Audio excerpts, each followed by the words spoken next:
I'm funny how? I mean, funny like I'm a clown, I amuse you? I have come here to chew bubblegum and kick ass. I'm 37? I'll have what she's having. Well done!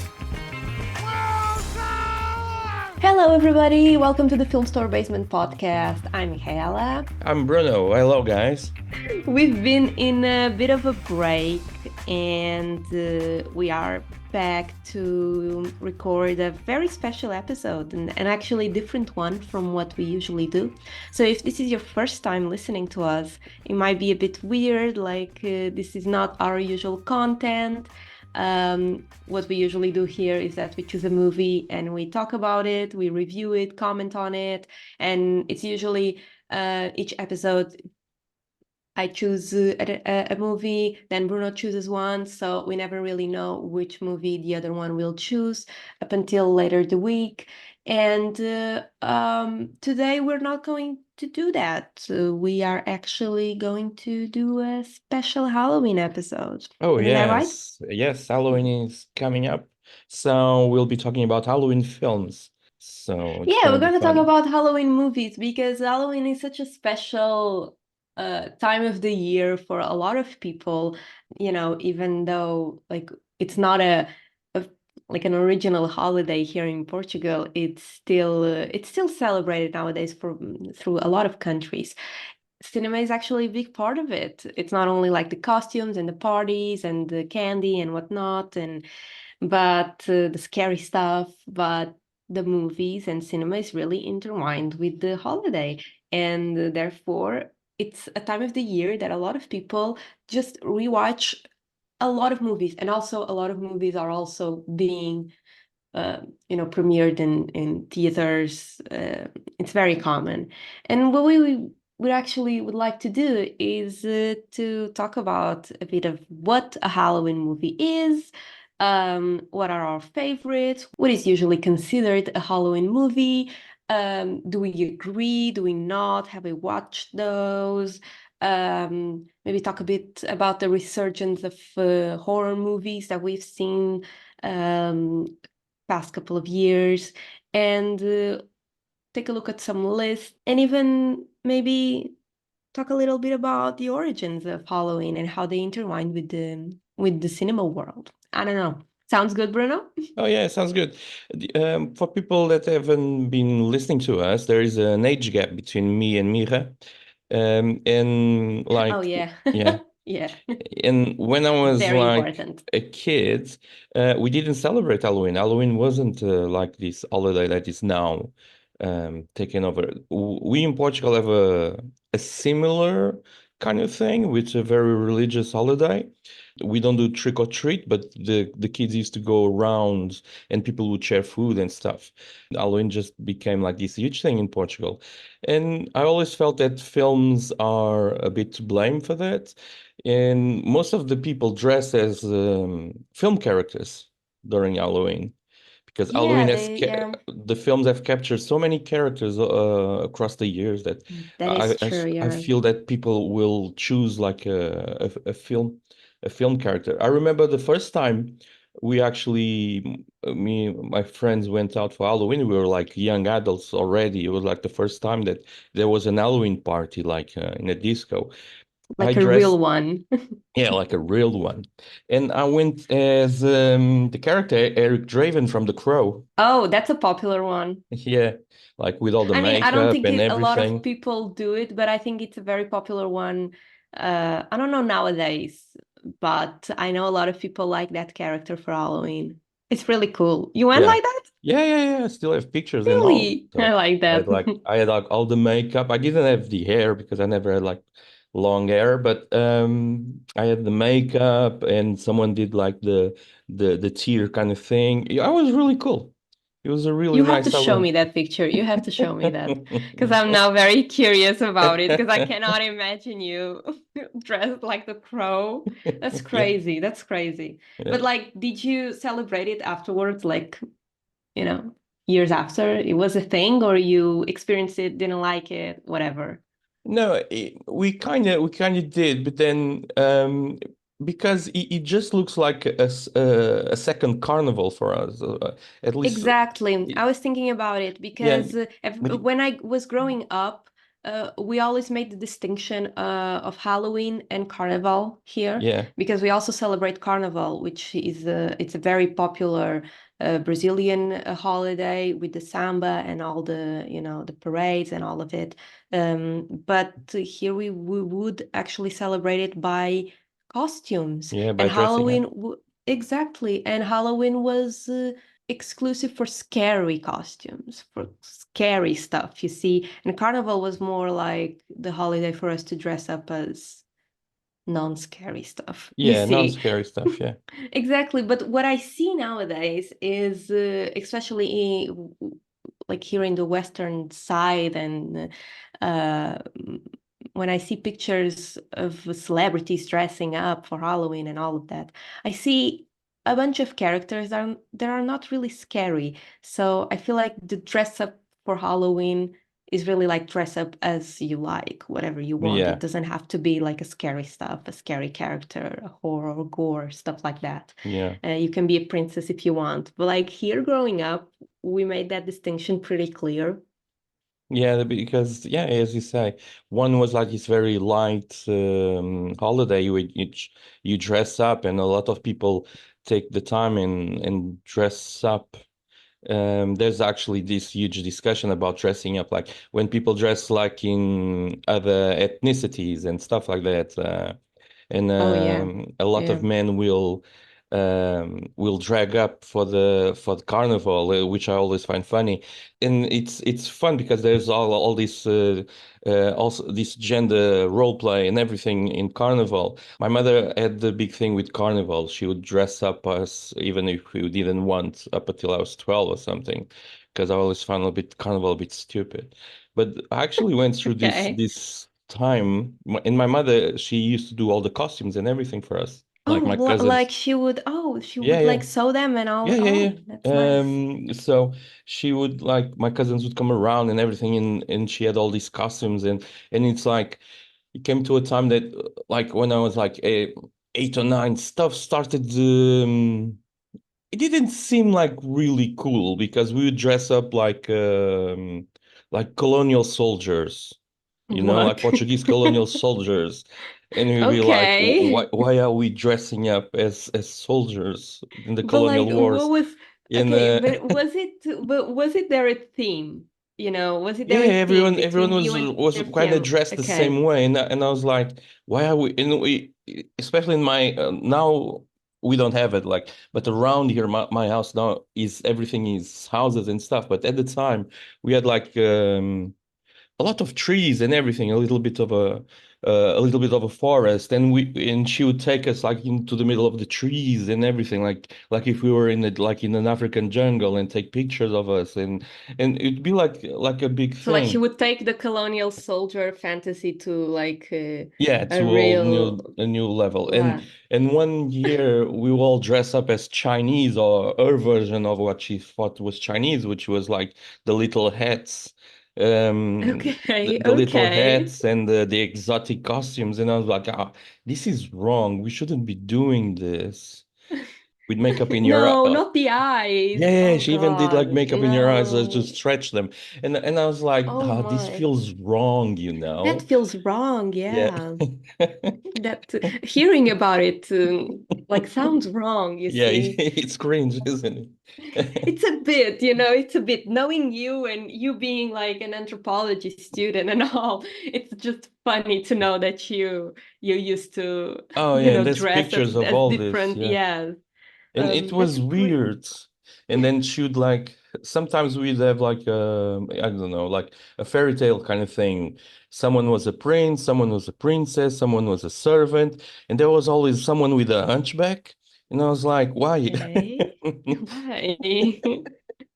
Well, Because maybe there are not so many characters, okay? She had to improvise. yeah, You but like see, why with a hunchback, you know? Like, you know, why? it's really funny because I think I used to dress up as mainly stuff with dresses, like Yeah. princes or dancers or stuff like that. I remember being, I loved being a princess. I think that was the coolest. I had like a pink dress that was so lovely Okay.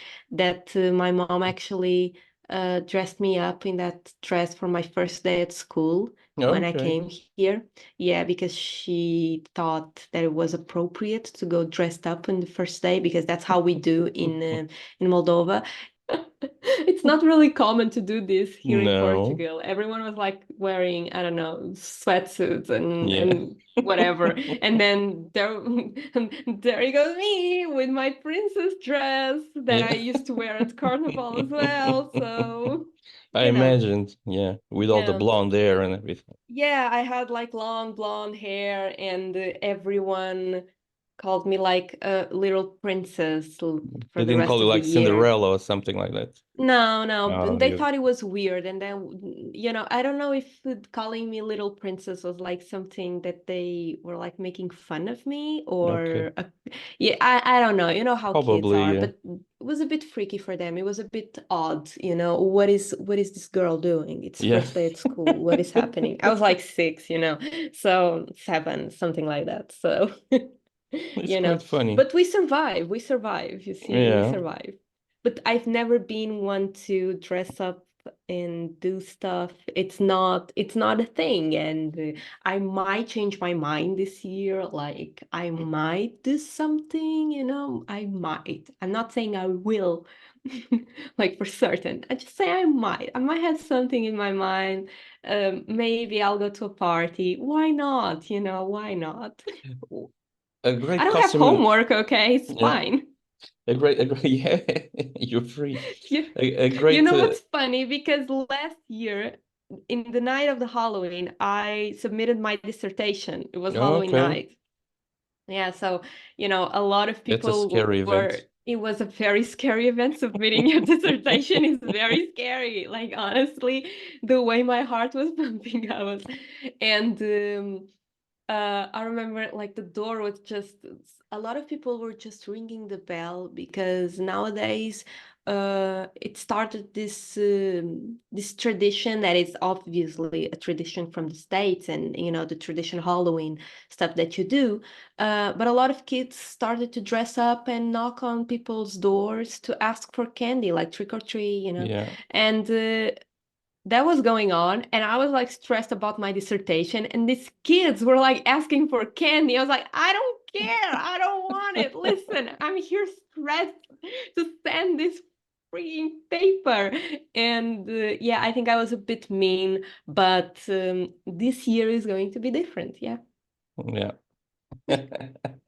That's my most interesting Halloween story, and I really don't want it to be. So who knows? Maybe I'll buy some fake blood and like a long A cool dress, and we'll thing see. I saw was, and this was before the film, in one of these Halloween parties, there was actually someone dressed, as you, better way to describe it is like as the corpse bride. Someone was Oh dressed as a yeah. bride, but not as the corpse bride, but someone was dressed up as a bride in Halloween with a torn Okay. dress and everything, like with a cadaver That's inside. nice. Yeah. Yeah, and I thought, oh, this is very original. And a few years later, the film came out, and I was like, oh God, that person was ahead of her time. And but it is an awesome costume. I always find No, it. it is. It is. I'm thinking about Mean Girls, when Lindsay Lohan goes to the Halloween party, to that Yeah, party, yeah, and she goes as like a monstrous bride, and everyone yeah, is like super scared of her. And I'm like, that's the point. Like, it's the point. It's a Halloween party. Like, she's supposed to be scary, but she was like a bride with like these big teeth and all yeah. bloody. And I thought that was amazing. That was awesome. It was great. But the whole thing about costuming, dressing up as something, especially something a bit scarier, it comes from the origins of the Halloween. It's actually not something that we just invented later on, and it's actually really funny. Do you know a lot about the origins of the Halloween? Uh, Because uh, you're an anthropologist, so I believe, because here's the thing, guys. Bruno, whenever we talk about myths, about like occults, about the paranormal, about mystical stuff, rituals. Like he knows a lot. So I was thinking about it and I was researching a bit about the origins. I was like, I bet this man knows much more than me, actually. So I'll just pass the word to you. It's a very old holiday. It actually comes from the Mexico. Not from Mexico, because Mexico didn't exist. It actually comes from the Aztec. It's the Day of the Dead. It's actually a transformation of the Day of the Dead. If we go in there, it's cultural appropriation at its best. Okay, because Really? yes, because the Halloween is, and you'll know this because So like your mom was like playing it right, yeah. when she was doing the costume. Like your mom knew it. She was like, well, might as well just dive into it. Yeah. But it's like yeah, it comes from the Day of the Dead, and the Day of the Dead, then it was like appropriated by the Spanish occupation in Mexico, and then it came because you have all this cultural exchange, and then he was again appropriated by the American colonists or the English colonists or whatever what you want to call it. And then capitalism took over, right? And then Oh yeah, right. As everything. and then it Yeah, like became what it is today.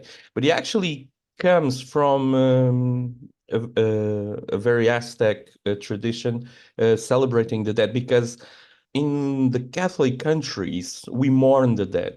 We actually have a Day of the Dead, which is in the same day, in the 1st of November. exactly, Yeah. yes. We have the Day of the Dead. And then we have Actually, like or the day of the saints, like the dead, the yeah, saints, the dead and all the the saints, saints, which yeah. call it finados, which means the ones that cease to exist. Exactly. And then it's we mourn the dead, but in other cultures, and the Protestants really took this in with them. They celebrate life when someone dies. They mourn them, of course, everyone mourns them, it's a loss. But what they actually do is they will celebrate the life of the disease. Like here in Portugal or in other Catholic countries, you have people that are professional criers at a funeral. People that Oh are paid yes. and they go there to cry. They don't know the the dead person, Oh but God. they're Yeah. just there to Like cry. yeah. And because they're expressing the feelings in the mornings and everything. But like if you go to Protestant countries, what happens is they celebrate the life of that person. They'll do speeches depending on the person, but sometimes they'll have people doing speeches and everything. And although everyone is sad and everyone because someone died, what they do, they'll tell funny stories, and sometimes they'll, because the point is to celebrate what that person did, or the impact that person had on their lives, which Yeah. I find really, really cool. When I was living Yeah, in that's really in cool. England, I found it like really, really cool. Came out a study, like, because they cremate people, like we kind of still bury them, or people are given the choice either to bury the dead or to cremate. But like in England, everyone is cremated, which more like, I think it's more or less the same case as the US. The thing is, when here in Portugal, they'll take the coffin and they'll go into this room and cremate, and you don't see that. Like you'll be like in this area with the coffin, and then you have like about 10 minutes, and then they come and they take it, and a few hours later they bring out or the day after, they'll bring out the urn with the ashes. In England, you are actually in a room and you see the coffin going into the oven. Hmm. So like it's put up on this like roller, and the coffin goes into the oven, and you see it, and you can actually put some music on as this is happening. you can actually put this music on. And this Is there any rules for the music? no, there's no rules for the music. And this is where you see how, especially Protestant countries, they celebrate life. The most used music for this special moment where the coffin is going into the oven, at that time, they did a study in the UK, the music is Highway to Hell from AC/DC. Yes, I would put Stairway to Heaven, but okay. No, Highway to Heaven But was like the Highway to fourth or Hell is fifth also, choice, but but Highway Highway to Hell is great as well, I Highway was to just Hell thinking. was the music that they listened when the when the coffin was going into the oven. And No, I I found think that that's very really, really appropriate. funny. Yes. You And I know found that what? like, oh my God, they are so advanced. These people are so advanced. Very lovely. I was just thinking, like, if you can choose anything, I mean, that's so funny. I want that. Like, that's Yeah. what I want, No, actually. when I read that, I was like, oh Um, my God, I want this. No, like that's amazing. Like no, forget it. That's a choice. Whenever people are gonna ask me that, I'll have my answer. That's really funny. From like I was thinking, you were talking about the Mexican connection, the Mexican origins of Halloween, The and it Aztec just and and the origins. yeah, the Aztec origins, and I was just thinking about the celebration of the dead and the whole holiday that they have, and I was thinking about the movie Coco. Yes. I don't know. Yeah, you know the movie. Yeah, It's such yeah, a beautiful movie, and I yeah. found that it's a very popular movie to rewatch on Halloween, and it's honestly one of the best animated movies that I've seen, and it does make you cry at the end, but it's such a beautiful homage to the whole holiday and the whole celebration of the dead of the life that someone lived in and celebrating how the dead come back to life during Yes. that holiday and they visit their family that's still alive and I found that very very beautiful and although I'm not really in contact with the deceased of my family because I'm really far away from them. I sometimes like to imagine because my grandma actually goes to the cemetery a lot and when you live in villages everyone goes to the cemetery to Yes. celebrate when someone dies it's like It's in like here. villages you are like it's a small village everyone knows each other everyone grew with each other it's different so of course um so she has a lot of experience in just going to the cemetery and celebrating the person that is dead and that's something that I don't connect with a lot like at all actually um so yeah that's a beautiful movie and although I don't really connect with it in a personal The level. the thing is, when you go really, really back in human history and human religion, what you see is this constant connection with the dead, with the dead. So there's a lot of religions like that have been like now there's a revival of an old African religion that because of slavery, it kind of spread throughout the world, not like the world, the countries that the slaves were used on, and because then they kind of in order to reconnect with their spirituality and everything, they kind of reimagined their old religion. So you have these very old African religions that are now called like in EHT will be called voodoo, in Brazil will call macumba or something else, but Yeah. but they are very connected to religions that come from 6, 7, 8,000 years ago, and the main thing with it is the connection with the dead. What they do in their celebrations, they actually like the spirit of the dead will incorporate inside the not the priest but like the people doing the celebration, and you can speak with the dead, not a specific type of that. You can't say like, oh, I want to speak with my uncle or whatever, but it's a specific type of dead, like a dead with some knowledge or an old person or something like that. But And then you go and you see like in the Aztec world, and even in the like in the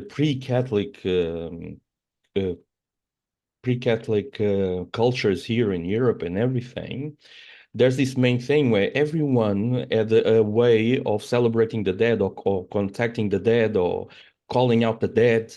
Like the day of the dead is it's actually dead, is when the dead come alive and you have the choice and the opportunity to speak with them.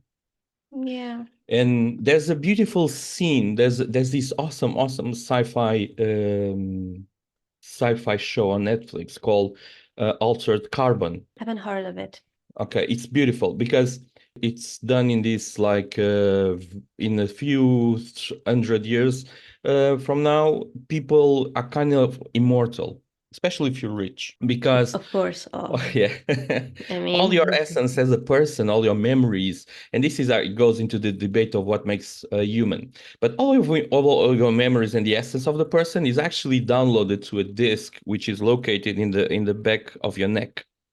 So as long as this disk doesn't get destroyed, you can put this disk on from body to body. And when you are arrested or you like jailed, they just disconnect the disk, they keep the body, they disconnect the disk, and when you do your jail time, when you'll be sleeping outside society, they'll put the disc back into a body. What happens is that they celebrate the Day of the Dead. Not only they celebrate the Day of the Dead, and in the Day of the Dead, people can people that have the money to can rent like a dead body and put the disc of a dead person in them, and it's what? yes, so that person comes back to life. So you can jump from body to body as long as you have the money to pay for the new bodies. And what they do, like when it comes to the celebration of the Day of the Dead, this is a very awesome sci-fi detective story arc.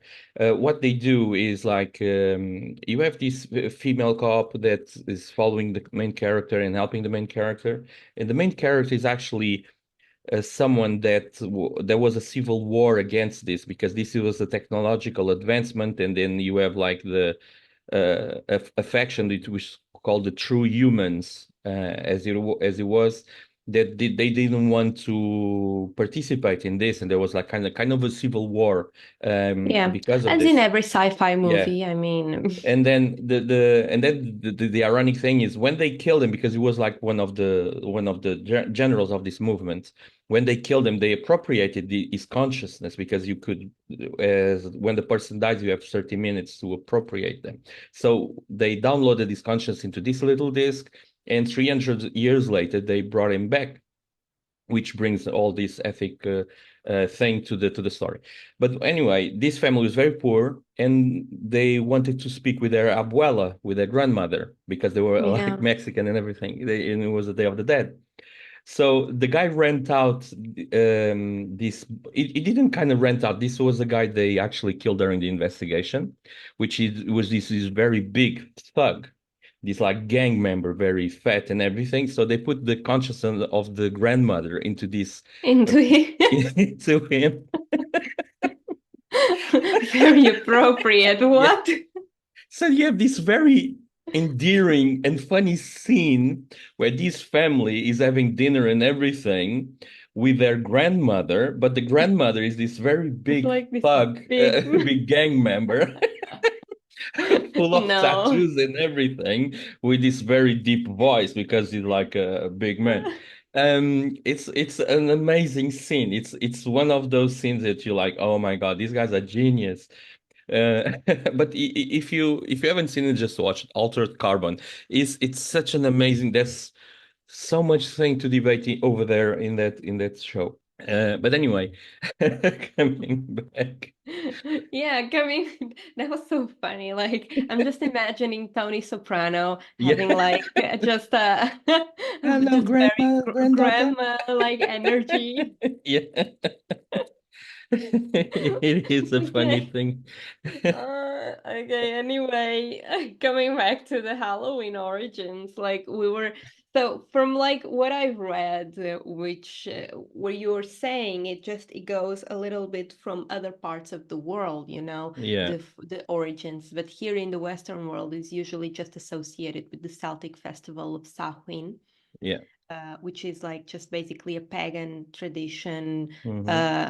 celebration of the end of the summer, you know, much more related to the harvest of the end of the summer. And, they would build like this big bonfire and just wear costumes to ward off the ghosts. And, it was a bit similar to, not similar to what we have, of course, but the whole idea of dressing up and being in contact with this otherness, with this like the other, Yes.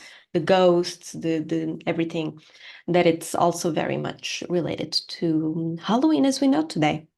Yeah, yeah, because what you have like this is very general. Like if you as I say, if you go back really back in human religion, what you see here is there was always this connection, and this is the thing. There's this French anthropologist, a female anthropologist, one of the greatest, like in the 80s, Françoise Héritier, and she said a very cool phrase that it's a very simple phrase. She says something like, "It doesn't really matter the part of the world that you are, because if you are given the same information, you will reach the same conclusions." Okay, yeah. So imagine a world without technology. You look at the same thing, you look at the same stars, and you look at the same events, and you look at the same storms, and you look at the same world.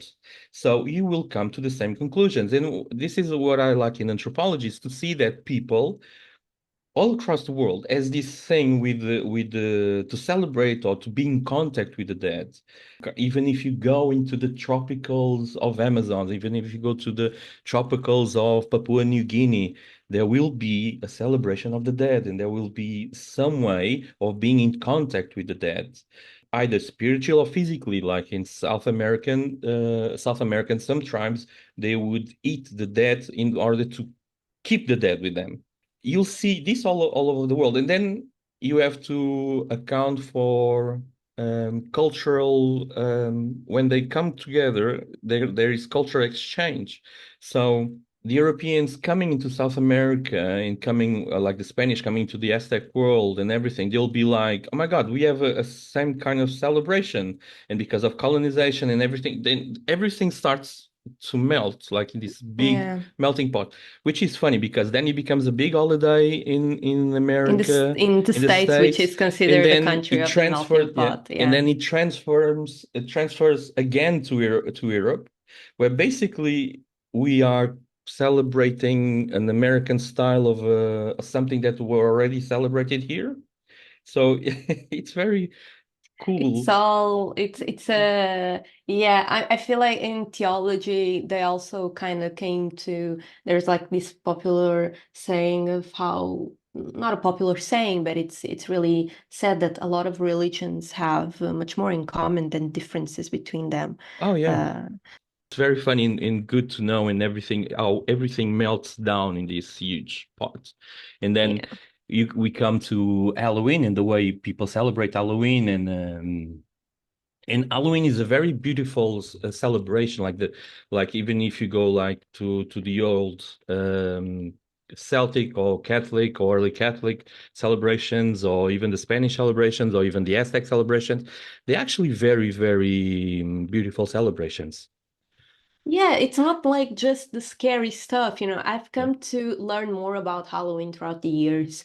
Um, and I came to deconstruct the whole idea because I didn't really enjoy it. I didn't enjoy scary stuff, like Yeah. just jumping in the whole horror movie, scary movie stuff. I was not a fan. I'm actually a crybaby. I'm sorry. I do get scared very easily, and I never really enjoyed the whole. I felt like it was a cursed day. I felt like I could not sleep. I do not like it. I'm not a fan of scary stuff. And it's also, and I believe that if I grew up in like the States, for instance, where you are actually living Halloween as a celebration every year, since you are a kid, you go trick or treat, the houses are all, decorated and whatnot. It's a different vibe. Yeah. But then you grew up in a country that just appropriates this festive holiday, you see, and they just take the scary stuff. It's like just dress up as something scary, and there's no like we never carved a pumpkin. That sounds fun. Like what is it? We never had candied apples. Yeah. Like trick or treat was not a thing. Decorating your house or whatnot, it was like a Christmas thing, not a Halloween. So, it never really was something associated with nothing else besides just scary stuff, Yeah. you know? And for that reason, I never really enjoyed it. But I did really associate it with movies and cinema, Yeah. with the scary movies, and because a lot of people that's our outlet. That's what we had, Hmm. here. But nowadays I can say that the thing is pretty much different. It's a lot different nowadays. I came Oh yeah. to like I don't adore scary movies, but I do watch them. I have a bigger interest in them, Yeah. and it's pretty much different than what it was when I was a kid. I remember the first horror movie I watched, or scary movie, to say, it was Scream, Oh yeah, yeah, yeah. the first one with Drew Barrymore. Yeah, yeah. And I say Scream is Drew an amazing Barrymore film. besides Drew Barrymore being like in just 5 minutes of the movie, like just there in the beginning, like that's what I call it because it was so embedded in my mind. I Yeah. remember being, I don't know, how old was I? I was like 7 or even no, maybe not even 7. I was like 5, maybe 6. I don't know. Scream is And from 1996. Yeah, but I was thinking about I was already in Portugal here, Yeah. so I was at this my neighbor's house. Oh, There okay. were also girls, and we were, come on, let's watch a movie, hee hee, just girls having fun. Um, and one of the girls, the older sister, she was older, she would take care of us, but she wanted to play this movie for us, and the movie starts. And the whole thing of Drew Barrymore being stalked down and chased by this weird black stuff with a white mask that is like, weird motion of screaming or Yeah. whatever. Just and the her whole death and the phone and everything that happens in those 5 minutes really just scarred me so much. I was Yeah. not expecting, I was not waiting, like you have no idea how much Ghostface actually scarred me. For years, I could not even watch the parody of Scary Movie, Yeah. you see. Although it's just such a stupid movie, I could not watch it because they put the character there. Yeah. I was just, I could not do it. I was so afraid and scared, like just stayed with me. Oh, Scream is an And amazing film. but like nowadays I can say I've watched all of them and it's fine. Yeah. Like, I okay, think I did like a binge watching of the first four Scream movies with my kids because I saw Scream 1 and 2 and then I never bothered to watch 3 and so on. But because the first one I found amazing, like that Drew Barrymore scene is actually a shout out to Psycho, to Alfred Hitchcock's Psycho. yeah, yeah. Because it's Scream, it's a massive study of horror film. When you break down the elements in Scream and everything, you have everything there. And they actually joke. It's actually in the speeches of them, and like they speak about it. They speak about all these stereotypical stuff that happens during the horror films, and they actually live it. It's like I think I don't know if it's Scream 1 or Scream 2 that they're actually watching an horror film and the guy is shouting, "It's always behind you," like to the TV, and the killer is actually behind them. Yeah, it plays a joke on itself. Yeah, Yeah, it's like horror, it's a bit of gore, it's a Yeah. slasher, it's so much like it's But it was all the thing I always find funny with Scream is that they actually thought about it. Like the screenwriter actually thought, because he was fresh out of university when he wrote it, so it's actually kind of a dissertation about horror films.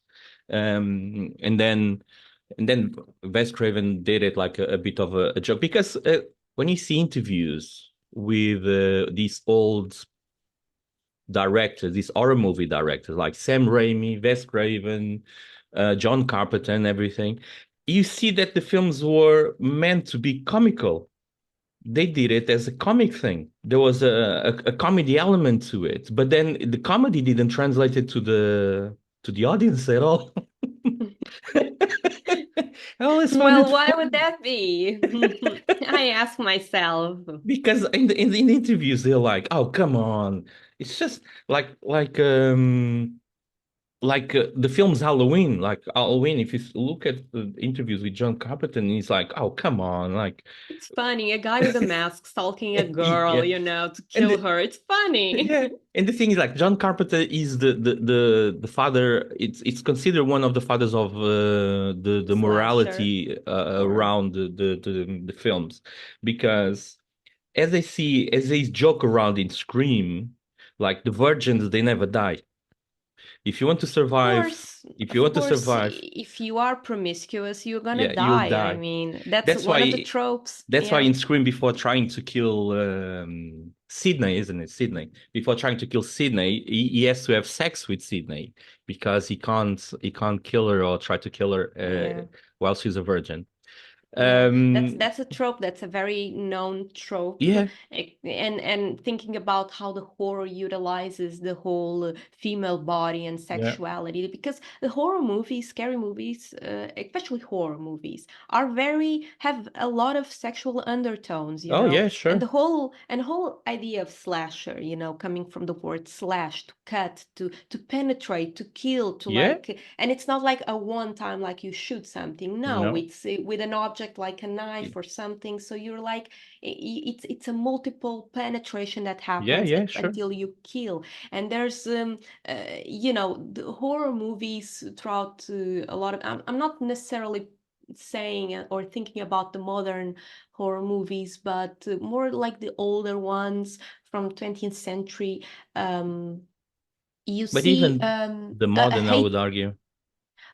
a lot of the moderns as well, but I just I would just say that there is a bit of a different conscious Yes. about the production that wasn't there before.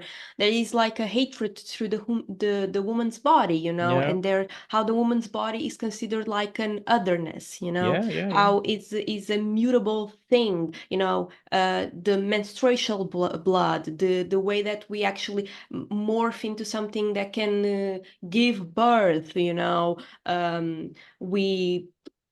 we leak from our tits when we Yeah. have too much milk, or Yeah. like there are a lot of like quote unquote gross elements Yeah. that can be used against the woman's body into the horror. And there's not a surprise that most of the times the victim is a woman and she is sexually active. There is a lot of morality put into the whole act of killing a woman. I'm thinking about Carrie, for instance. Oh, Carrie yes. is such a classic movie. It's such a classic horror movie, but Yeah. such a classic movie to talk about this instance. I was reading like a dissertation, a very, very interesting dissertation, which I'm going to be linking down below. Although it's a dissertation written in Portuguese by this Brazilian author. And so, like, I don't know how many of you will be able to read it, but I'll link it down below as well. Just maybe someone will.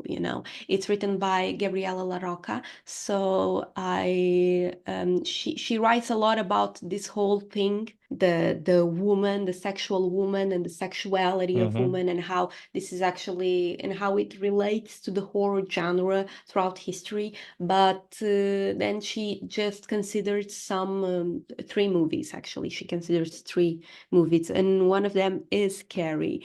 And by reading it, you can actually understand how Carrie is an amazing example of it. Not only in literature, but also like horror literature, Yeah. but like also it is a great movie. I know it was adapted recently as well, but I'm talking the story in general, but of Yes. course when I'm thinking about the movie, I'm thinking about the one made in the 70s.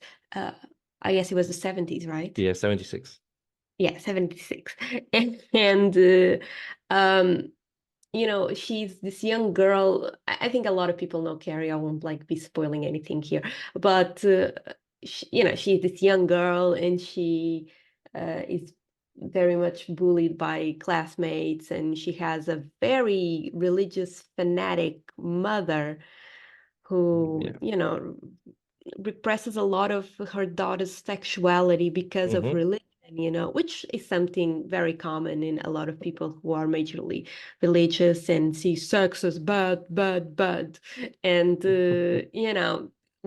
Carrie is a teenager who is she's still young in her teen years, so she's still developing, and Yeah. puberty and all that. And puberty means basically that you are having your first sexual awakening as well, menstruation, like some desires, sexual desires, whatnot. So it's very prominent. And having this girl who is basically being okay, she has powers and Yeah. whatnot, but I think it's incredible when she gets all bloody, Yeah. when the blood is Mm-hmm. spilled.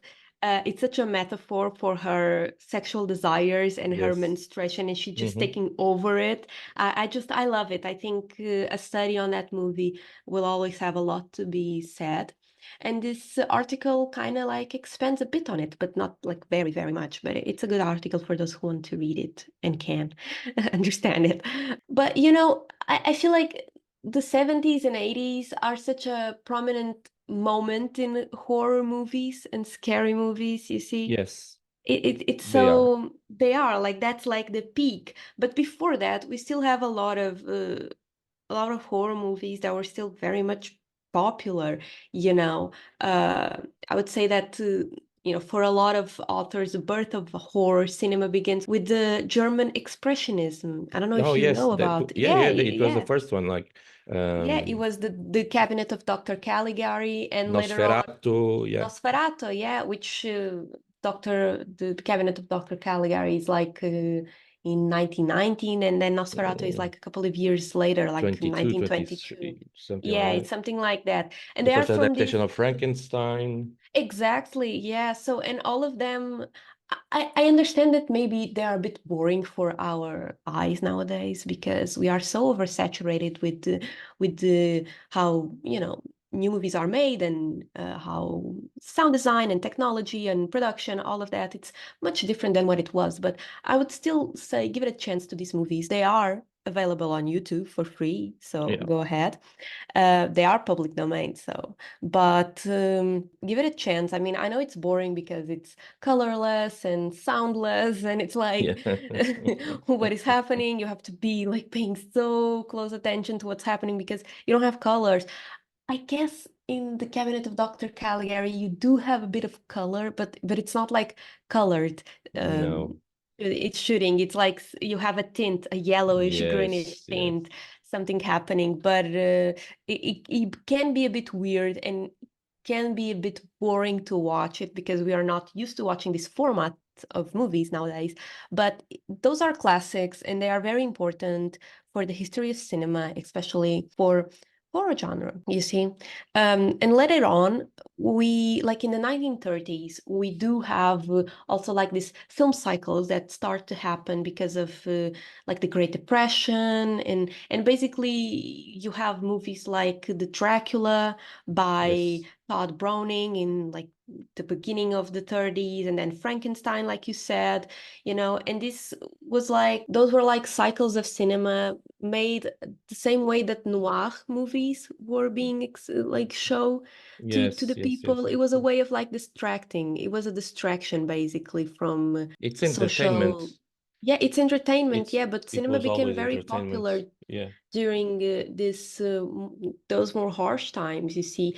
And then in the 50s, we do have like this genre of science fiction and horror Yes. happening, Mm-hmm. and we have amazing posters, by the way. I am so sad that we don't have movie posters like we used to have in the 60s and the 50s. Yes, they were Like the great. design production was beautiful, and we would give designers and painters and drawers and whatnot jobs, you see, but I guess Photoshop can do it, right? Oh yeah.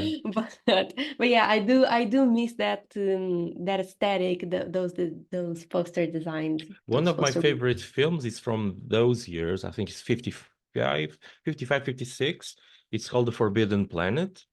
Okay, And yeah, it's that's very like, sci-fi, yeah, planet and then and forbid, yeah. it's one of those films that I was always longing like for a new version of the film, because it's like it's the 50s. It's like they've imagined like spaceships and stuff, like the interior of the spaceship, it's like a palace almost, and they even have like a periscope, like they were in a submarine to watch where they're going. It's really weird, some of the stuff there, but it's just an amazing film because it's so Freudian, and it's an horror film. They get attacked by these invisible monsters and everything, and it's kind of, it also has a comedic side to it, because one of the characters actually had his own TV show, which was Robbie the Robot, which is like this very big robot that was alcoholic, got drunk on oil.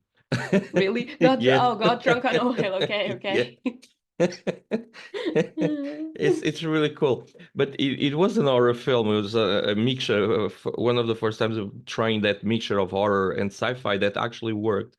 Like Forbidden Planet is one of the films. It's weird to watch it now. It has some amazing special effects, and it has some really cool acting and everything. And the story itself, the script is amazing. And the main character, the main character is portrayed by Leslie Nielsen, which is a shock for a lot of people, because Leslie Nielsen is well known for those goofy comedies during the 90s, like Okay. Aeroplane and Yeah, and yeah. Police Squad. But he was actually in the 50s. He was actually a very dramatic actor and a very good one, and he participated in this film. Like Forbidden Planet is an amazing We film. love a versatile man. We love Yeah, it. Forbidden Planet is one of the must-see films. It's weird to watch it now because of all that, especially for new generations. But it's such a great film from those years. Yeah, you have so many. So I was looking at this list on IMDb, and they have a list of the 1950s horror and sci-fi movies, and you have so many. We will put the list down below for you guys to check it out if you want to. Maybe you want to have a, I don't know, a 50s horror sci-fi movie night, movie binge watch. I don't know. But you have so many movies that Oh, there's a lot. Yeah. yeah, we have so many movies. We have like The Thing, we have The Yes. Night of the Living Dead, we Yes. have the Body Creature of the Black. Snatchers. Yeah, yeah. So many, and all of them you see the horror elements, but you also see how much like the space, the creature, Yeah. otherness, and how alien space and all of that sci-fi stuff is so correlated to it. I mean, I'm just thinking how one of your favorite movies is Alien, right? Which Yes. is a Yes. bit comes later 78. on, Yeah. but it's a perfect example of how Alien is really a child of these movies. Yes, yes, yes. Like I have a collection of DVDs with all those films that you've said. I You do? I've even never have, saw that collection. yeah, I have it. And I have like The Day the Earth Stood Still, which is kind of sci-fi, but you can go into the horror genre, although the Keanu Reeves version is a bit cheesy. You have another great film which called The Incredible Shrinking Man, And The Incredible Shrinking Man, also a mixture like sci-fi and horror. It's all about this man being he gets shrunk, and then he has to deal with this big world, but he's actually a metaphor of a man losing his masculinity, you know? And Oh, it's such a great film. Even if you think it's 1957 and they can actually, and they're actually trying out like to have these special effects where the guy is, it's really well done, even for nowadays standards. It's really well done, where you have like a cat chasing him. It's like it's a normal size cat, but then you have him like with special effects in the image being chased around with the cat because the wow. cat wants to kill him. It's an amazing film. But yeah, I have that. But then you had on the TV, you also had like the Fifth Dimension and all that. It's really cool. It was Yeah, a so really you're a cool fan era. of those of movies from the 50s. Yeah, because Uh, everything comes from there, and then you can actually see the culture. Like the Body Snatchers is actually a metaphor for communism, and it's really fun because the people get replaced by these vegetable aliens. Like people get reborn, like in these big cabbages. Yeah, and the thing is, people were being replaced by these other people that looked the same, but they had something that they didn't think. They did all the same things, and they were very community based. And it actually is a metaphor for what Americans think communism is. But the other thing is, it's the ecological thing of those films. Because when you go to the sci-fi and aliens, like the first film, The Thing, the alien is actually a plant-based life form. It's a carnivore plant-based life form. And like in the Body Snatchers, you have also the elemental of plant-based life alien form like there. And most of them, like even the creature from the Black Lagoon, again, the plant-based. So yeah. there was this thing of like the nature is attacking the humans and stuff, or the human world, or the nature has this ability of travel to another planet and colonize and all that. It's really interesting to see these films and to see where their mind was. Body Snatcher is such a great film, such a great film. And I imagine it's not like a horror for us now because, as you said, we've been oversaturated by these images and so much. But at the time, not ever seeing that narrative and not ever seeing that, I think like people would be really scared. Yeah, it was like a new narrative being showcased in visual form, and it can be really scary. I mean, I feel like nowadays it's really hard to make a monster, quote unquote, for us, because everything is also very much put into boxes. We know what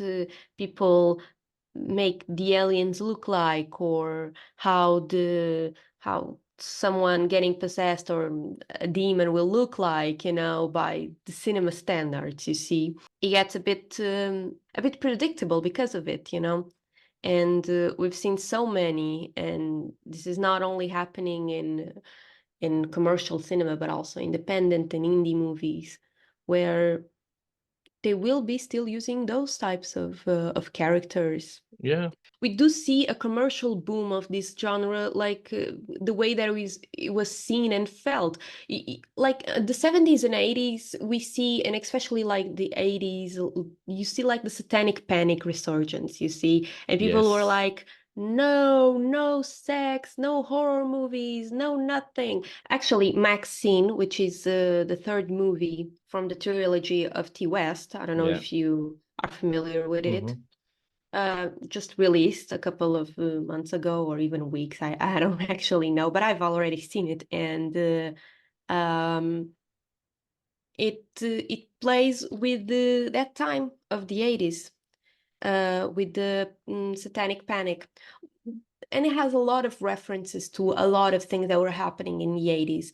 And it does have a very well played, like Pearl, which is the second movie from the trilogy. Yeah. Plays a lot with the 50s, for instance, you see, and X, which is the first one, is a lot more with the porn industry. So like T-Wax actually played a lot with so many standards that the genre of horror has throughout many years, and it's very visible when you watch the three movies. You don't have to watch them all of them at once, but like I didn't watch them all at once. I just watched them when they were released, but I really liked them. So the Satanic Panic was also pretty much political, and this was also seen in in the 70s. You know, we saw the political uprising of defending human rights, such as their sexuality, their right to Yeah. abort, you know, even in the case of Black people, their right to vote, and even and the social segregation. So like movies and horror really also played along with that, like this political uprising and Yeah, just sure. this revolt happening all around. And we do see a big boom, a cultural boom happening during these times with these types of movies, and a lot of classics, cult classics, you know, of horror movies do actually happen during these years. Yes. You know, I'm talking about Rosemary's Baby. I'm Yeah. talking about Psycho. No, Psycho is a bit no, it's in the 60s Yeah, actually. it's It's in the 60s, yeah. 1960. Psycho You know, doesn't The get more direct Exorcist. than that. Yeah. It's just like it is what it is. It's hate towards women, doesn't it? It just you can't be more direct Yeah, it's than I mean, Psycho. hate towards your mother, hate towards any woman like Yeah. that appears. Yeah, no, like sure, a classic misogynist movie, Yeah. but a classic one, and Yeah. honestly, like a must watch. Yeah. I'm gonna be honest, I didn't watch the other ones. Like I just saw the first one, but once I will, I'll see if that changes. No, Yeah. it doesn't. It doesn't. Okay, No. thanks for the spoiler. Thank you so much for, you know, just But I always saving me time. yeah. I've always defended that watching like films from a certain area, from a certain time, will actually show you the main cultural themes that were going on in and around. Like there are elements to it, like the ecological thing in the 50s, like the films that are basically are attacks on women and minorities because of the civil rights movements. And you see that like even in the 80s, when you get to the 80s and everything, blood starts to be an issue, and blood is central to a lot of films. But like in the early of the 80s and throughout a few good amount of numbers, we have the AIDS epidemic, and what it is now that you grew up as like a disease that's already there, and now it's a chronic disease. But like in the beginning of the 80s, AIDS was actually a global epidemic, and it took a lot of time to actually for the information to spread because there was no internet. Like most of the countries had only like 1, 2 television channels, and there were state channels, and it took a lot of years for them to actually say what AIDS was and how the transmission of AIDS were. Like I remember, like when I was a kid, like 4 or 5 years old, we didn't even share like glasses of water, which was a very common thing to do. Like everyone used to drink from the same Yes, bottle of yes. water and Yeah. everything. But with the AIDS epidemic, everything changed because no one knew. Everyone knew that it was in the blood, and the blood Yeah. was the main concern, but no one knew the transmission. How do you transmit this and that? And all of a sudden, like you have minorities feeling ill, like you have the gay people feeling falling ill with AIDS. You had like the poor people falling ill with AIDS.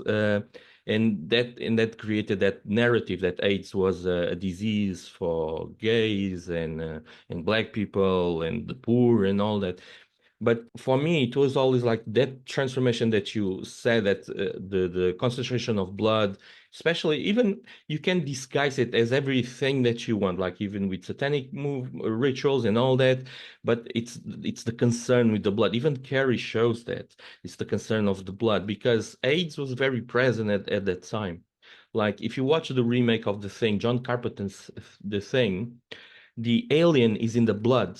It's really funny because the alien is not a plant-based life form anymore, but it's in the blood, and no one knows how this alien is jumping from person to person, but they know that it's in the blood. There's a fantastic scene in that film. I don't know if you saw the film, where they are No. no, okay, there's a fantastic scene on the film because they're all scientists and everything. So they take, like, there's one guy that he knows for sure that he's not infected, so there's two guys, they trap everyone and they cuff them onto chairs and they take blood, and you have these petri dishes with blood, and the guy grabs like a little piece of iron or copper or something like that he Mm. warms up, and then he approaches the blood. So, and then the guy that is infected, the blood reacts to it, reacts to the warmth. So it's like they're testing the blood to see who has that disease, that alien. It's all a Yeah. metaphor about AIDS. Yeah, It, it's totally a metaphor. Like what foreign stuff in the blood yeah. of people making them ill. Yeah, Um, it's that amazing time that blood becomes a thing because AIDS was there, and it's for me it's a way of watching. If you go and see that, and you go like, oh, okay, all these narratives around blood and women and menstruation and all that. For me, it's always connected, especially in the 80s, always connected with the AIDS epidemic. when I think about blood in movies, in horror movies, I think a lot about gore. Yeah. But like gore is not only blood. No, it's guts and It's it's guts, fluids it's and fluid, it's everything. And like this is something that never really made me uncomfortable while watching a movie. Like for me, what's scary, what makes me actually not sleep at night, it's something, it's stuff that is much more real to you. yeah. You see, like seeing zombies or like rotten flesh or, you know, guts was always something funny to me. It was always like, yikes, that comes from us. Like, you look ugly. Yeah. But like when you see something demonic or whatnot, I'm like, yay, I cannot do this. And I remember working at this movie festival once, and I was put in the section of the horror movies, Yeah. you see. They would have this section of the festival that was just dedicated for horror movies. Yeah. We do have a festival of horror movies here Oh. in Portugal, but what I'm saying is that this festival had a special section of Mm-hmm. movies, just horror movies, indie horror movies, like. And I remember, like, I was working there, so I was also like forced to watch the movies Yeah. because I was there. And I gotta say, like, the variety of it was, I think it was the first time that I realized that this genre is so versatile. Like, Yes. I just watched one gore movie that a lot of people hated because it was like your classic zombie infection Yeah. movie, like someone is infected and then the hospital gets infected and everyone is like going crazy and everyone is like zombied up and killing and, you know, chopping limbs and Yeah. eating like their face and whatnot. So a lot of people hate that, makes them nauseous, which I get it, I Yeah. guess. But then you would have other movies that were much more like spiritual and much Yeah. more deep in meaning, and like the fear was really like, the fear was almost like the silence of the movie, you see. Yeah. Yeah. Yeah. Which for me, I don't know how, I think you will agree with me, and I think everybody will, but sound design is like probably one of the most important aspects Oh, when doing a yes. horror movie. Mm-hmm. Like sound design is so important, and I more and more I do pay attention to that because that's like silence in horror movies, and Yeah. a very well worked sound design can make up for every jump scare that you don't have, you Yeah. see. Yeah. Yeah. It's S- so important. No, sound design And is it's very important. For me, what really gets me, gore movies it's don't have like sound design. I mean, they have, but they they have don't like have the silence munching and moments. the sound of the guts coming out and the guts Yeah, touching the but they don't fluid have and like silence. They don't have like no, those no, no, moments no, for no, you to no, just no. choke on No, silence. because gore is it's just an It's very in your face. overwhelming, yes, it's just like that sensation of overwhelming and overbearing your senses. But for me, what Hands on me!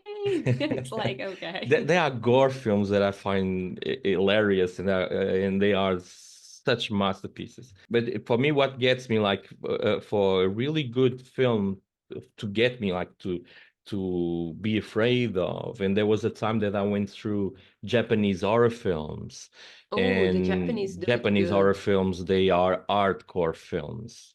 Very hardcore. Even No, like very hardcore. even the remakes they did in Hollywood of these Japanese horror films, Nah. they are just play toys. They are just like for kids compared with the original Japanese horror film. And it's the element of not knowing. It's when they start hiding you stuff. It's when these like you'll see this in a lot of films, like when characters are looking far beyond the camera, and they are looking at something that you don't know what it is, and they never show you. And it's this this is actually a thing that it traces back to Hitchcock. And Hitchcock actually was one of the first ones to start hiding stuff. You don't actually see stuff. Like in Mm-hmm. Psycho, you only see the blood. You don't see n- um Yeah, you don't see the rest. You just see yeah. the blood. Your imagination has to work it out what he's seeing, and that's when it gets scary because for me one of the best sci-fi horror films during in the 21st century, I think, no, or late 20th century, no, 21st century, because I was already dating the mother of my kid. So it's Signs from Shyamalan, and Oh, they spend yeah. the entire film looking at stuff that you don't see what it is. So your You just imagination see goes you just rampantly. see the cornfields shaking a Yeah, bit. and you don't know what they saw, and they are scared, and your imagination is going like to all of these things, and you're like, what is it? What is it? What is it? I think when I think of like what is it, it reminds me of Jack Skellington when he gets to Christmas Town and he's singing, "What is it? What is it?" And he's going around and it's funny because it's an Halloween character living like this very dreadful moment, trying to understand what Christmas is, but he's actually singing like as he's going through an horror film. He's going like, "What it is? What is it? What is it?" Because everything is so strange. And it's that feeling like everything is strange and your imagination is going like everywhere and everything. That's when the film gets me. But that's like what you're talking about is, in my opinion, like the most effective way of doing a horror movie Yeah, because we are scared, like we fear the unknown. Like yeah, this is a like everybody knows this. We fear the unknown, so play with that and not showing us and. Because when you don't see something, it's like you're out of control of it, and not yeah, having control of something makes you vulnerable and mm, puts you in a vulnerable position because you don't have control over it. So you don't know what might happen, what it is. It's like not everything. And to be an agent, a viewer of a movie, you have all the control. You see, yeah, you fear the unknown. You fear what you don't have control over. And I feel like a movie, especially horror movies, playing into that plays into our inner fears. I remember reading this. I think this is a very popular interview. A lot of people already know this, but Spielberg said that, yeah, of course, doing Jaws, it's kind of hard yeah, to make a realistic looking shark, yes, so mechanic shark look like a real white, like a real great white. So they would have to hide it, a yeah, lot throughout the movie. But that ended up working very well because the idea of anticipating the moment that the shark would attack or where Yeah. is the shark in the water, that's, and for me, someone who has thalassophobia, which is Yeah. fear of open water and water in general. I mean, I'm not afraid of drinking water, but Yeah. I'm afraid of the ocean and all of Yeah. that. You know, it's not like a scary movie, but it's you kind of get a little bit Oh anxious, like yeah, where yeah. is You it? do, you do. Shark movies is something that I've came to love a lot, Oh and it's a yes, very yes. interesting horror genre of Oh, movies yeah. because it's so funny. Like it's so funny. It does a lot of wrong in terms of interpreting the sharks. Like I Yeah. feel like a lot of people hate great whites, especially because of these movies, because they are portrayed as scary creatures when in reality, we kill more than they kill Yes. us. We Yeah. kill them more Way than more, they. way more. Yeah, And they're and very important animals in the yeah, for the ecosystem. ecosystem, yeah, they Yes. are. And they don't smell the blood like it's shown in Nemo, you No, see. no, no, no. And all stuff like that. And I try to, since watching shark movies, like a lot of them, like Yeah. there was a moment in my life where I was just binge watching shark movies. Like I even if it was a bad one, I would watch it just Yeah. because I was like, I want to see sharks attack. Oh, and And they got bigger, didn't they, with the Meg oh, films? They shut up. got I bigger. loved it. I Yeah. loved like the whole Megalodon, Yeah. the whole Megalodon lore and everything. I was like, this is so silly. Like so Yeah. silly people thinking that the Megalodon is still exists. Yeah. But I love that the movie made like a blockbuster Yeah. just just having fun. Like Yeah. I actually I did not like the second Meg. I thought it lacked a lot. Yeah, But he was milking it, but yeah. no, like I don't mind goofy movies like that. I know that the movie knows what it is and it's not trying Yeah. to be serious about it, but I feel like it lacked a lot in terms of narrative and even like the performance. I prefer the first one. I think the Oh first yeah. one was I think much the first better. one had that thing where they kind of gave like this sense of intelligence to the Meg, because the Meg was not just eating by just eating. He was actually actively hunting, and he was investigating, which sharks don't do. If they are hungry, That's the they whole eat. premise. In I don't know if you saw this movie that it's called Under Paris. I think it's Under Oh, Paris. I haven't, but it's on my watch list. Yeah, it's the Yeah, shark in Paris in the river scene. Yeah. in the river.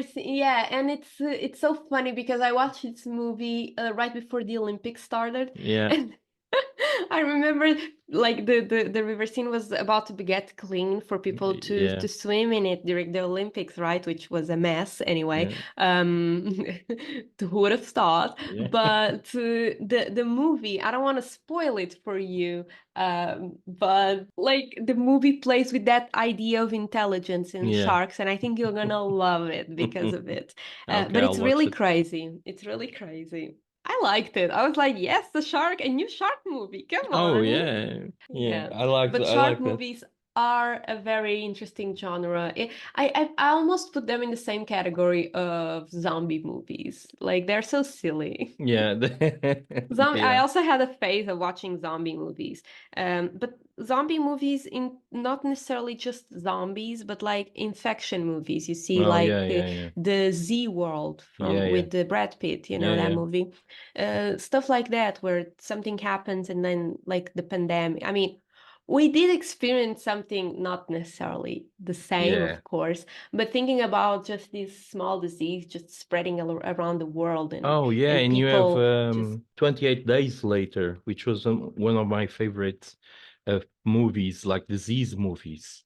Danny Boyle, 28 Days Later, set in London. I don't know if you ever saw that. I It's don't a think I zombie. did. It's a zombie film. It starts with Cillian Murphy, very young Cillian Murphy, waking up in a hospital Mm. and finding out that London is empty, and the virus is called Rage, Oh, it's here. Yeah. It's and no, it's but an it's a new amazing. movie. It's from 2022. No, no, no. No, You have 2002. I'm sorry. yeah, Yeah, 28 days, 2002. but then you have the follow up 28 weeks later.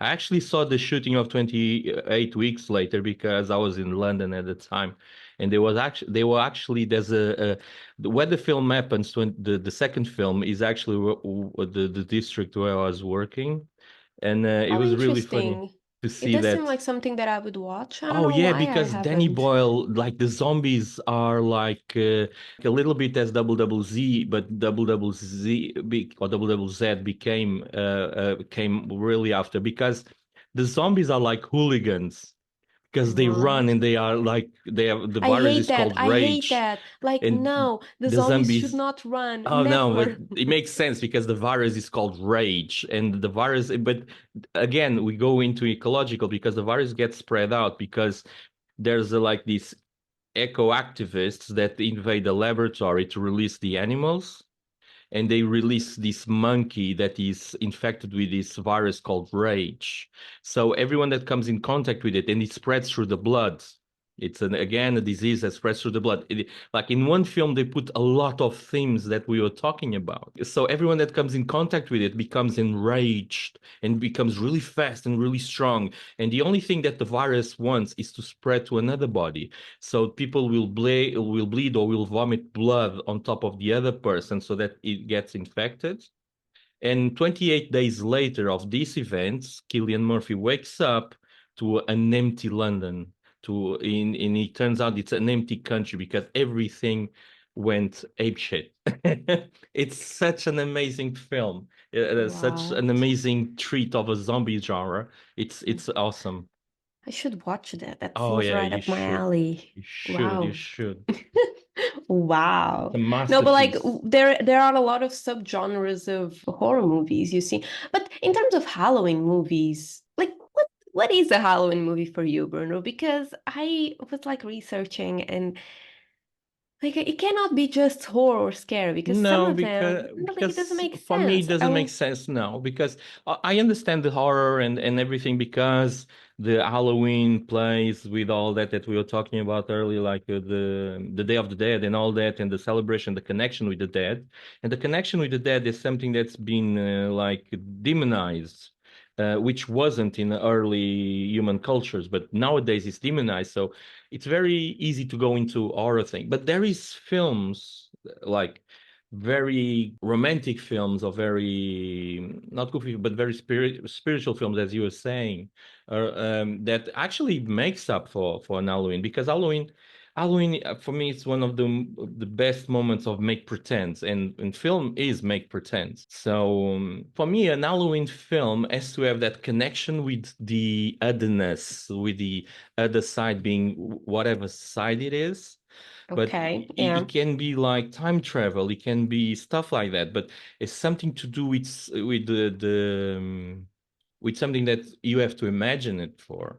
Like for me, a great Halloween film is Donnie Darko. It's not a Oh, scary film, it's not an horror film, but it deals with a lot of spiritual elements, and it deals with the connection of the other, and with the connection of death and the dead ones. And for me, it's like that. For me, Nightmare Before Christmas. I know that he has Christmas in the title, but it's one of my favorite yeah, but I films. think it's a It very is an popular Halloween. Halloween. It's a Yeah. very Halloween film, and I watch it in Halloween and I watch it in Christmas because it goes from one holiday to the Yeah, other. yeah. Yeah. But No, it's for like, real. You don't have to. I feel like it doesn't oh have to be spooky. Everything no. doesn't have to be like spooky, you know? And just let me say this because you were saying it before, and it was like there's no Tim Burton without German expressionism. There's like Nightmare Before Oh, Christmas. It's yeah. there, like all the You are totally even correct the about Tower it. of Yeah. Nosferatu is there in that film. So it's like the German expressionism. Halloween, I think it keeps it alive, not through films, just so through films, but through the imagination of people, Yeah. because everything that German expressionism films made popular are still present in Halloween. There's always someone dressed as Frankenstein or the Frankenstein monster.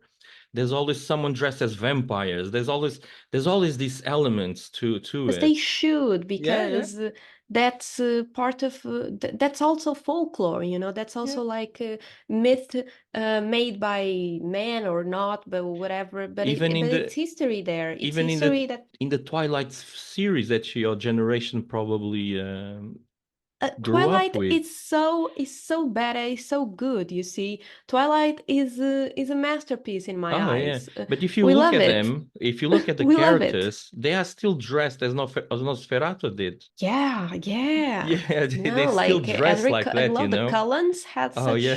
such high fashion, but speaking of Nosferatu, actually the new movie will Yeah. be out in December, and I'm really excited to watch Oh, it. are Like you? I hope it's gross and spooky, you see. I really do.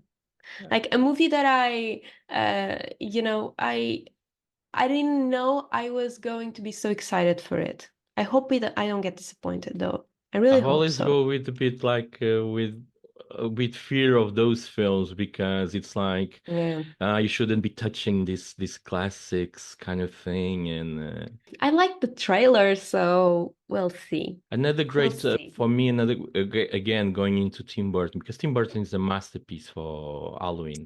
Burton is Halloween. I Yeah, mean, Tim Burton he is is the director Halloween. of Yeah, Halloween. yeah. It's Like so Sleepy Hollow. Sleepy Hollow for me, it's a great Halloween film. And especially in the when I was a kid, I remember watching an animation made around that legend, the Headless Horse Rider. I think he captured the fear and the scare of the Headless Horse Rider so well in that film. Such an amazing film.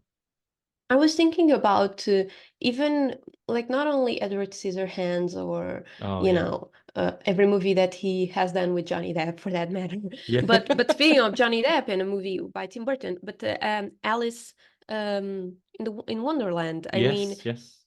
you wouldn't consider it a Halloween movie, but it has very Halloweeny aspects of it, if you think Yes. about it.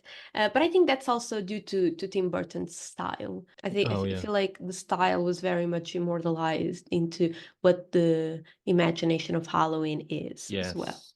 which is Oh yeah. beautiful as well. I mean, I like it. I do feel like Halloween movies and what is a Halloween movie is very much, there is not a right answer. I wouldn't say there is No. like because it also plays into the rewatch factor. So Yeah. it does have a very personalized aspect to it. And I feel Hmm. like this happens a lot with Christmas movies as well. Yes. You know, when I say that Eyes Wide Shut by Kubrick is Yeah. like a Christmas movie for me, it's not a Christmas movie. If you if you've watched the movie, you know that that's It's not a not. Christmas movie. It's not at all. But for some reason, because I've watched it You watch it during during Christmas? more or less like during Mm. that time in December and or even in January, I don't even remember, but it was closer to Christmas, and because of the Christmas elements in the movie, it just stuck with me as a Christmas movie, but not in terms of like family friendly Christmas movies. You see, No, it's not. it just stuck with me as that. And I feel like this can happen during autumn, this can happen during for a lot of people, for instance, Twilight is not a Halloween movie like the Twilight Hmm. series of movies, but it is a autumn series of movies. But You see, Halloween is people, in autumn, so it makes yes, sense the it is, connection. but it's not Halloweeny. You see, Yeah, it's like yeah, yeah. something that people like to watch on a gloomy, rainy, autumny day, you see, Yeah. not specifically thinking of it's Halloween. You see, there's like a slight difference to it. And I like that. I like that personalized box that we have for a lot of times of the year. And Yeah. I do feel like another thing that Christmas and Halloween have in common is the family friendly movies, because Oh Halloween yeah. has a lot of family Oh yes, it friendly. does. Think of Beetlejuice Yeah, oh or yes. or Adam's Family or even like the Coco one, like we spoke. Yes, yes. Those movies are a feel good watch movie, you know. Oh yeah, and they have the all the Halloween elements to it. All the Halloween elements to it. They have smoke and green hair. I love Yeah, it. and yeah, I was and thinking of all the Beetlejuice because we spirituality and have the a disease new that Beetlejuice movie, and it's very appropriate for the time Halloween, of, yeah. yeah. But for even that, I do you think that does it have to have a nostalgic factor then? I think yeah, the film connects. It has to connect with you somehow. I think he has to have that rewatchable thing also. You can see that there are films specifically made to be released during Halloween. They're going like, okay, let's make an Halloween film out of this. Yeah. So they will twist and the plot and stuff, and it is an Halloween film. Some films, like horror films, are made just for any type of the year, but there are those films that they're like, no, this is for Halloween. And I think, yeah, for me, one of the things that Halloween has to have, or especially if it's a very good Halloween film that will stuck with you, it has to be, because Halloween is also a time for children. So it doesn't need to be a kids Yeah. film, because it's like Nightmare Before Christmas. The first time I tried to get my son to watch it, he was 5 years old and he scared the shit out of the kid. Oh, poor thing. Yeah. Why would you do that to Because him? I thought he was ready for it. But like my daughter actually saw it when she was 6 and she loved it. She was crazy with the film, and my kid became Okay. crazy with the film. My kid, when I showed him the film again a few years later, I think he was 9 at the time, going to 10. Yeah, he was 9 going to 10. Came to Halloween and he had such an idea of Halloween, because we used to take the kids, him and his friends, go trick-or-treating around the neighborhood and everything.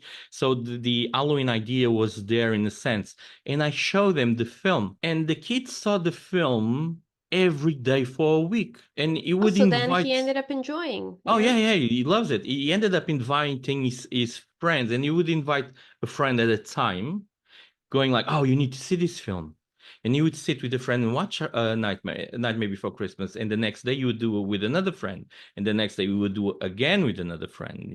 Like, Okay. and I was like, "Oh, the kid is really into this film." Probably, Like you were shitting your pants the first time. yeah. Like, calm down, okay? Calm But down. it's like it's an amazing thing, but it's an amazing thing, like he was one of the first, in among his friends. He was I think the first one to watch Stranger Things. Oh, the TV We show. Yeah, which he loves it. He must have seen the first season over and over and over again, like, I don't know, more than 10 times. I mean, the first um season is quite nice. yeah, I'm not saying that the rest of the seasons are I was good. like a I'm little just bit saying. afraid Yeah. showing him that, but at the time when you watch it, there was a lot of elements that he was known, like he knew what Dungeons and Dragons were, he knew all that lore and stuff like that. Oh, yeah. Yeah, and that's a very good way to make a connection with the TV show. But he loves it. But even Stranger Things, although it is a bit scary the first season and everything, he has that kid element, the adventure of the kids, like Goonies. Goonies is an awesome Halloween film. Awesome. All It's set up in the end of the summer though, but he has that thing. He has adventure, he has pirates, and he has dead people, and he has all that thing. Goonies is such a great Halloween film, and Goonies is a great Halloween movie. That's true. because there will be a lot of people also dressing up as pirates during A Halloween. pirate is a very popular costume. But what is a good Halloween film for you then? Well, I would say a good Halloween movie has to have a feel-good feeling to it, you know? I don't think a scary, like super scary movies are necessary to a Halloween movie. I do feel like a good Halloween movie, it has to have the right amount of scareness, you see? Okay. Because a lot of scary movies have come out in the last couple of months. Mm-hmm. And I've watched a lot of them, and I wouldn't consider any of them Halloweeny, you Yeah. see. I was thinking about Long Legs, how the movie Yes. was so popular, and a lot of people were really excited to watch it. And I myself was as well. I think the marketing was superb there. It was like perfect. Yeah. And the movie did it disappoint a bit? Maybe it did disappoint a bit. But I'm gonna be honest, I wasn't scared like that in quite a long time because, I couldn't sleep at night. I'm not gonna lie, I was a bit scared of Nicolas Cage's transformation. I was a bit, I'm not, you know, you might look like a old woman that is filled with Botox, but I'm a bit scared here. I'm pretty much not enjoying myself, and I need someone to sing me a lullaby, and I need the lights on. And the thing is, I wouldn't think those are Halloween movies. I think No. those are just scary movies. Like you said, I think Nightmare Before Christmas is a perfect Halloween movie. I do feel it has to be very costumey as well. Yes. I You think see, I think it has to costumes have a as good that. imagination factor to it. It has to play into goth. It has Yeah. to play into like the gothic aesthetics. It has to Mm-hmm. play into folklore, myths, the otherness, like ghosts and Yeah. stuff and spirits and whatnot. I feel like those are really great elements to make a Halloweeny movie. And it doesn't have to be necessarily super scary and gory and Yeah. you know. Would you consider like a film like Black Phone? Have you seen it Yeah, yeah. with Ethan Hawke? Yeah, yeah. Would you I consider think that like an Halloween? Because he has a lot of the elements that we were talking about. it might be. It might be. I mean, I Because can see. I could. he has the cost. That's a thing that You we could see actually that movie didn't said. outside of Halloween, Yeah, but about horror films, which Black Phone actually has it. Not only the costumes and everything, but the circus element to it. Like there's a yeah, lot of horror films, like if you look at Hit, it's straight there. It's a clown. But yeah. like in the Black Phone, you have the balloons, and there's a lot of people afraid of balloons that have Listen, the clowns are scary, like clowns and balloons. And you were talking about it. I was not able to watch it Oh when yeah, it came out because I was really afraid of how they transformed the creature. I'm saying, like I was a crybaby. I was yeah, afraid a lot. When you do a creature that makes me scared, like I will be scared of it, you yeah, know? And I just recently watched it and I laughed yeah, because I yeah, thought it yeah. was so funny, you know, Oh but I yeah, have to grow into it. I'm yeah. sorry if I'm not able to watch it the first time, but I'll get there. Just give me some time. It's one of my favorites. It's the circus elements. When you add circus elements to a Because film, it's very listen, people are afraid of clowns. People are afraid, like and I actually think clowns are not funny. They are yeah, scary. Like what is happening? And if I scary ever, clowns yeah. are very effective in making people, you know, in making jump scares and Oh making yeah, for a villain, for a great yeah, villain. Yeah, there are a bunch of movies like independent, those movies that are very like second-rate movies. yeah, You see some of those movies that are not really that mainstream that do have killer clowns and yeah. whatnot, and you're like, oh, this is my worst nightmare. Where are the zombies and sharks, please? Yeah, Yeah. the if I ever made like if I ever had the chance of making like an horror film, I think one of the elements that I would use is like imagine like it would be like a killer scene, like it would be like this kind of mixture between detective films and horror films and everything. But the tell that something was bad was about to happen, I would have someone go across the camera in a motorcycle, just like. Okay. Okay. I see you. That would be the No, message. Someone is about to die because you just saw a guy in the street in a riding a motorcycle. motorcycle in silence, in that In silence, silence, like not that. doing anything, You just just hear riding the it. yeah, you just hear the creak Yeah. like of the The wheels and the chains. yeah, of the wheel. You're just hearing the creak of the mono, like Yeah. It wouldn't be just like really showing like up front. It'd be like if like you see a house or you see a neighborhood, and all of a sudden this guy in the motorcycle passes, yeah. but not like in the front, like in the back of like in the second part of like in the back of the scene, just like on the other side of the road, just passing, just looking ahead and the noise and everything. Oh, because guys in motorcycles freak me out because it's Really? not natural. Oh yeah, it's not natural riding. I've tried riding a motorcycle because I had theater lessons, and when Well, in starting theater is very common for you to do circus acts or to try and do circus acts, and motorcycle always freaked me out. It's this I thing. think it's all about having balance, body balance, you see. Yeah, it is, but And it's an it interesting freaks. skill because you don't have the support that the bicycle gives you, Yeah, the you two wheels. see, and that's why it's much more interesting for a circus context Yeah, to have in a circus to have like a yeah. motorcycle. Yeah. Even Well, Nightmare like if Before Christmas, there's a guy in a motorcycle coming through oh the well, image. that's the scariest part Yeah. then. I was like, when I saw that, I was like, oh, Tim Burton is such a genius. I think you're the only one thinking that, honestly. But okay, So tell me, I have a list here of some movies that I like that are not necessarily Halloweeny, but are scary movies or, Yeah. thriller movies, in that genre. Do you want to like guess some of them? Oh, well, I can For try. me, like stuff that I like. You But see, give I me made a like a list. range. They go from like they are like late 20th century, early 21st. They go way They are a back. mix, but Oh, okay, there's okay, no okay. 50s Oh, here. You okay, don't okay, have okay. 50s. And a lot of them are really modern. Like, think, I what do would be you think very I would surprised like? if you had a film like It Follows there, No, I although. don't. I've watched that, but I don't Oh, have it. I did okay, not okay, enjoy it okay. that much. Oh, that was just like a film about STDs, wasn't it? It's just like it is the metaphor there. I was very bored with that film. Let me see. So you Halloweeny films, Not Halloweeny uh, necessarily, like just scary, scary thrilly, like. films. Do you have Raw there? No, I don't. Oh, But that's a okay, okay, movie that okay, we okay, are okay, going okay. to make an episode Yeah, yeah, about. yeah, So yeah, stay yeah. tuned for Yeah, that. that's why I I could said it. have put That's it why I there. said it. Yeah. I could have put it here. Yeah, no, like, but there's a movie that I told you to watch that I really enjoyed it. It's an European movie.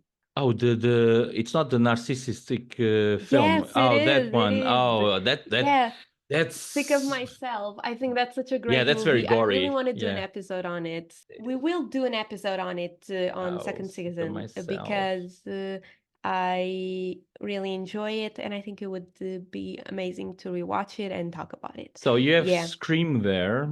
You probably No, have I no, you don't. don't have Like, Scream there. fuck You were Scream. I don't like. that I'm Okay, just you have putting one more try. You Terrifier? have one. Huh? Terrifier? The Terrifier No, films. ew, I hate it. What do Do you you? mean? You are so bad at this. Don't know No, because we no. have very different generations, and you're saying like because Now, it's not. honestly, you you Oh, you you have to you have lost. Halloween there. You have to have a Halloween or No, Nightmare Halloween is really good. Yes, Elm Halloween is Street. really You don't good. have No, Nightmare I on Elm Street. don't. Oh No. God.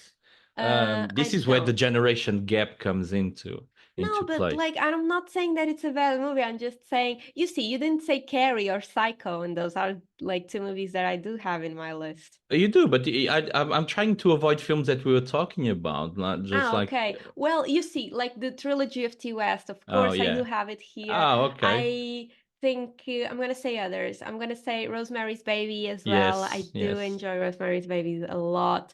I like Train to Busan as one of the greatest Okay. movies with like Yes. zombie movies. It's very Mm-hmm. emotional. It's a great movie. It's a South Korean movie. I think it's Yes. a very popular one, A lot of people, would watch it. I have The Shining Oh, The Shining. Yes. What, the because The first Shining one? is a classic, you see, and Shelley Duvall is such a dear, Okay, like this is a very long shot, but baby, the hand that rocks the cradle. No, you don't have it. I can no. see it by your face. No. Shit. Okay. That's an No, like amazing you film. lost. Stop trying. Like you already lost. Like what do you mean? I'm already telling you the list. Like I'm not gonna tell everything, but you know what I mean. I Like, like Death Becomes Her. I think that's a Halloween movie. yes, it is. It Death is. Becomes Her is such a Yes, Halloween. it's It's not a such a scary one, okay, great guys, but film. like Yeah. it's a great movie. It's so cute. It's so funny. Yes. Silence of the Lambs is also Silence of the Lambs, yes. yeah, I don't think it's a scary movie, honestly. I remember being very, because it's a psychological thriller, you see, Yes. but I don't remember being very impressed in that regard. But I did enjoy the movie when I It's an watched it. amazing film. Yeah. And I do like A Quiet Place. I don't know if you've seen it. Oh, it's an awesome film. Love Like it. I've watched like the first and the second, I loved it. And Yes. recently I've watched The Quiet Place Day One, which Yeah. Which is was in a theater. prequel, yeah. Yeah, and I did not enjoy it as much as the first and second one. Oh yeah. Especially the first one is amazing because she gives birth, you Yes. see? And the whole premise of the movie is you cannot talk, you cannot Yeah. make noise because these creatures have like such amazing hearing capabilities and they will kill you. Yes. And like the kid dies in the first. I'm not spoiling because it's like right in the first minute of the movie. Yeah. So it's very tragic, but then she has to give birth, you see. And I don't know if you know this, but giving birth, you scream a lot. I know you haven't given birth because, yeah, you But can't. I But like, was in my I was in the room for my but yeah, I it was suppose you very were. very different experiences. Two different women also, but very different experiences. One was a 14-hour labor, and another one was a 25-minute labor. Oh, that's amazing. Yeah, that's a That's saint. crazy. That's That's insane. But finishing my list, I want to say two movies that I really like. I really liked Late Night with the Devil, which okay. is a recent movie. Okay, it's a very recent one. Really liked it. I mean, I did not adore it. I had high expectations for it. If you don't know, it's basically a movie that is based with the 70s aesthetic. You see, it's like it was in the 70s, and it's a late night talk show, Mhm. but something goes wrong during the recordings of that late night talk show, you see. And it has a lot of like the elements of weird stuff that were happening in the 70s. And anything 70s for me is great. And last but not least, for sure, I do really enjoy The Witch. Oh, I was thinking about that right now. I So was just thinking, yeah, I'm gonna say like, oh, The Witch is a great Halloween film. Because I just remember I The Witch. I was thinking about The Witch. It's such a great film. because The Witch is such a random movie title, it's a not random, but like pretty much a lot of And movies can be called like that. But yeah, I and feel there's like no we Halloween without witches. yeah, but this movie is amazing. Like this Oh, it's an movie is amazing film. so like aesthetically, it's so like on point. Yes. Okay, but maybe now I could guess. I have three guesses, okay, for Okay. for Yes. what you have. I guess you would have stuff like The Night of the Living Dead. Ah, yeah, sure. Yeah, you have to. Okay. Yeah, okay, okay. You would have Halloween. No, not No? actually, no. Okay, well then screw you. And you would have maybe The Exorcist. Not actually, although I like it, but I don't see it as an Halloween film. Okay. The Conjuring movies. No, no, no, Okay, no. but you would have for sure like Nightmare Before Christmas, Yeah, of yeah, course. yeah, sure, Yeah, sure. okay. So maybe more in that. I've spoken about a few of them already. Yeah. Yeah, you did. You did actually spoke quite. I feel like your style, Alien, I feel like Alien is there. Is there? Not as an Halloween film, no. Okay. It's a horror film, but not as an Halloween film. Halloween has to do for me has to do with costumes and everything. So, and it has to do with that otherness that I was talking about. So you would have Okay, like yeah. Donnie Darko is a must be there. Okay. So you have Donnie Darko. You have and this is for the old people out there like me, like for my Mm. generation. I have like Sam Raimi's Darkman, which is an amazing I film. have no idea. Yeah, it's an amazing film because Sam Raimi wanted to do a film about a hero, but they didn't have the money to make like a Marvel hero, like a DC hero, so they created their own one. And Darkman is such an amazing film. They actually made three of them, but the two and the second and the third, it's not like really watchable. But the first one is such an awesome, great film. So, and it is an Halloween film because he has all the Halloween elements. He has the disguises and he has everything. He has the hero and he has the dark and he has the night. It's such an amazing film. It's a 1990 thriller action horror film. You'd have this is very cheesy because it doesn't happen during Halloween, but I have Jaws and I have The Goonies. Yeah. I love that you have Jaws there. I don't think Jaws is a Halloween movie, but I do think Jaws is an amazing movie to watch on Halloween. Oh, Like, why yes. not? Why Yes. not? Justice for great whites. I think I think for me it works as an Halloween film because you are in autumn and you're watching a movie about the summer and you're like, I went to the beach and I survived it. It's Okay, like no, that's not how I think about it. But okay, you do you. Yeah. You do you. Of course, I can see how different our lists are.